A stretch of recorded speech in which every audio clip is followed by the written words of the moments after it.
So నమస్తే. ప్రస్తుతం మనం బండ్లగూడలోని గంధంగూడ నగర దగ్గర ఉన్నాం. సో ఇక్కడ కంప్లీట్ చూసుకుంటే ఈ ఒక కాలనీ వాసులు కూడా కంప్లీట్గా రీసెంట్గా ఏదైతే హైడ్రా రిలీజ్ చేసిన మ్యాప్స్ సంబంధించి సో వీళ్ళ కాలనీ కూడా అందులో బఫర్ జోన్ కావచ్చు, ఎఫ్టీఎల్ కావచ్చు, సో అందులో ఉంది. సో వీళ్ళందరూ కూడా ఈరోజు అంటే పిల్లలతో పాటు కంప్లీట్గా ఫ్యామిలీ అందరూ పిల్లలందరూ కూడా కలిసి సో ఈరోజు ఇక్కడ నిరసన కూడా ప్రదర్శించే ప్రయత్నం చేస్తూ ఉన్నారు. సో ఒకసారి మాట్లాడదాం మీ కాలనీ వాసులు కూడా కొంతమంది. సార్ చెప్పండి సార్.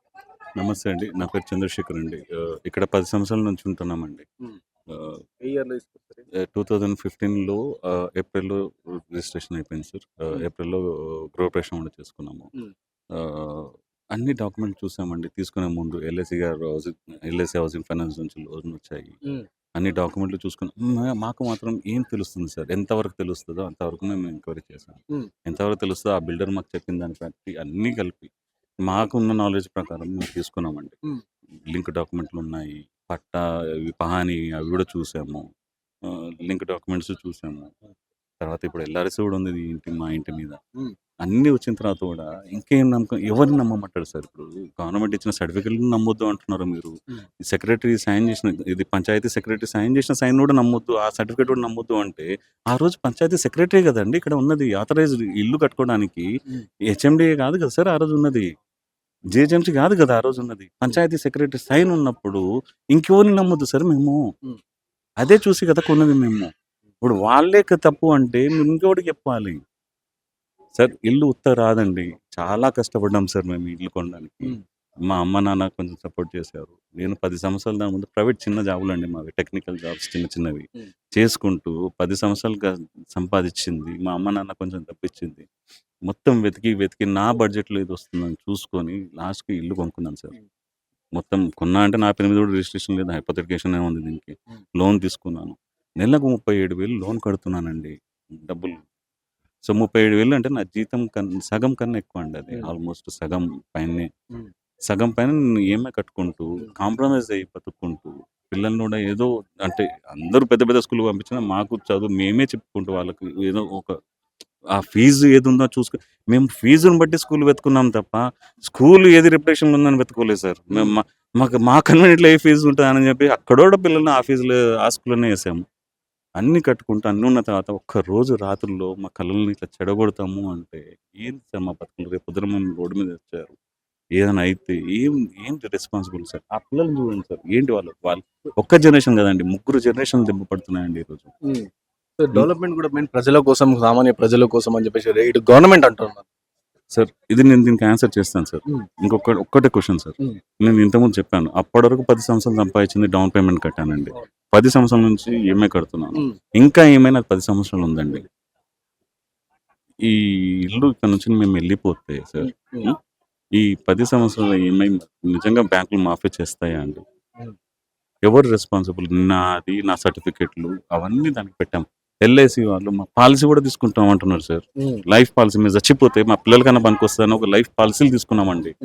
దాన్ని తనఖా పెట్టుకున్నారు. మరి అవి కూడా పోతాయా? సో నెక్స్ట్ 10 సంవత్సరాలు ఎట్లా పడాలి సార్? మేము రోడ్ మీదకి వచ్చిన తర్వాత ఈఎంఐ కట్టాలా? మీకు చెప్పాను నేను, నా ఈఎంఐ నా సంవత్సరాలకైనా ఎక్కువ అని. తర్వాత నేను రెంట్ సార్, బయట పోతే రెంట్ మీకు తెలీదా అండి? నేను చెప్పాల్సిన అవసరం లేదు సార్. బేసిక్ ఇంట్లో ఉండాలన్నా రెంట్ ఉంటుంది. ఇలాంటి వాళ్ళకి డబుల్ బెడ్రూమ్స్ కూడా కల్పిస్తామని చెప్పి ప్రభుత్వం అంటుంది. డబుల్ బెడ్రూమ్ ఇల్లు అనేది సార్ 530 స్క్వేర్ ఫీట్లు సార్. కాదన్న, కానీ ఏంటంటే అది ఇల్లు లేని వాళ్ళ గురించి, బిలో పావర్టీ ఉన్న వాళ్ళ గురించి కట్టిన ఇంటెండెడ్ హోమ్స్. మమ్మల్ని వెళ్ళి ఉండమంటాం ఎంతవరకు కరెక్ట్ మీరే చెప్పండి సార్. ఎట్లా అంటే నేను అంటలేను సార్, అందరం మనుషులమే సార్, అందరికి హ్యూమానిటీ ఉంది. అది వాళ్ళ కోసం కట్టిన ఇల్లు వాళ్ళకి ఇవ్వండి, లేని వాళ్ళకి ఇవ్వండి. ఇప్పుడు మమ్మల్ని లేని వాళ్ళు చేసి ఆ ఇల్లు తీసుకోమని చెప్తున్నారు. ఇది ఎంతవరకు కరెక్ట్ చెప్పండి. డెవలప్మెంట్ ఉండాలి సార్, నేను ఒప్పుకుంటాను. మేము ఎవ్వరము ఈ కాలనీలో డెవలప్మెంట్కు లేదా మూసి సుందరీకరణకు యాంటీ కాదు, ఇప్పటికీ చెప్తున్నామండి. బట్ ఏంటంటే మాకు కూడా ఒక రైట్స్ ఉంటాయి సార్. మా రైట్స్ని అంటే మమ్మల్ని ఒక రోజు రాత్రి మిమ్మల్ని రోడ్డు మీద వేస్తాము అంటే ఎంతవరకు కరెక్ట్ మీరే చెప్పండి సార్. కరెక్టేనా అంటారా అది? సార్ ఒక పొజిషన్ ఇచ్చాం సార్, అంటే మీరు సీఎం సార్, మేము ఆ పొజిషన్కి మేము రెస్పెక్ట్ ఇస్తున్నాం సార్. మీరు సీఎం గారు, మీరు సీఎం పొజిషన్లో కూర్చున్నారు. మా అందరికీ ఒక ఫాదర్ లాంటి పొజిషన్లో మీరు చైర్ వేసి కూర్చోబెట్టారు సార్. మీకు అక్కడ అందరు తీసుకొచ్చి ఎలా ఆలోచించాలి సార్? మన ఇంట్లో మన నాన్న అంత కష్టంగా ఉంటారా సార్? బాధ అనిపిస్తే ఒక తప్పు సరే సార్, తప్పే చేశామనుకోండి, ఇంట్లో ఫాదర్ ఏం చేయాలి సార్? చెప్పు తీసుకొని కొట్టి ఇంట్లోకెళ్ళి వెళ్ళగొడతాడా సార్? రాత్రికి ఇంట్లోకెళ్ళి తీసుకెళ్ళి రోడ్డు మీద వేస్తామా సార్ మన పిల్లల్ని? 2 మాటలు అంటాము. సరే పోనీ అని చెప్పేసి ఉండాలి సార్. మనసుతో ఆలోచించాలి సార్. మనసుతో ఆలోచించండి సార్ ప్లీజ్. ఎంతమంది జీవితాలు సార్. మేము ఈ కాలనీలో 20 కానీ ఈ న్యూస్‌లో మేము వింటుంది నాకు తెలీదు సార్ ఎంత లెక్కనో కానీ ఈ న్యూస్‌లో అఫీషియల్‌గా స్టేట్మెంట్ అయితే ఏం నాకు తెలీదు. 15,000, 20,000 ఎంతో సార్ ఎన్నో ఫిగర్‌లు అంటున్నారు. అన్ని ఫ్యామిలీలు అంటే ఒక్క ఫ్యామిలీ అంటే 4 నుంచి 6 ఉంటారు సార్. అంతమందిని రోడ్డు మీద చేస్తే ఏమొస్తుంది సార్? ఏం సుందరీకరణ సార్? సుందరీకరణ ఎవరి కోసం చేస్తున్నారు సార్? ప్రజల కోసమే కదా సార్ మీరు చేసేది. మరి ప్రజల్ని మీరు రోడ్డు మీద తెస్తున్నప్పుడు ఈ సుందరీకరణకు మీనింగ్ ఉందా? సరే రైట్ సార్. మీరు మాకు అంతే డబ్బులు ఉంటే మేము ఈడెందుకు కొంటామండి? మీరు చేయండి సార్. సుందరీకరణ చేయండి. మేము సపోర్ట్ చేస్తాము. కానీ తగిన న్యాయం చేయండి సార్ మాకు కూడా.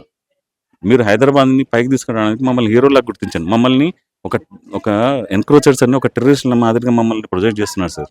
కానీ మా ఆ స్ట్రెంత్ సార్ మేము సంపాదించింది, మా ఇంట్లో వాళ్ళు సంపాదించింది, ఈ 20 సంవత్సరాలు మేము సంపాదించింది, నెక్స్ట్ 10 సంవత్సరాలు పెట్టేది. మీ సుందరీకరణకు మేము పనికొస్తున్నామంటే మేము హీరోలం కాదా సార్?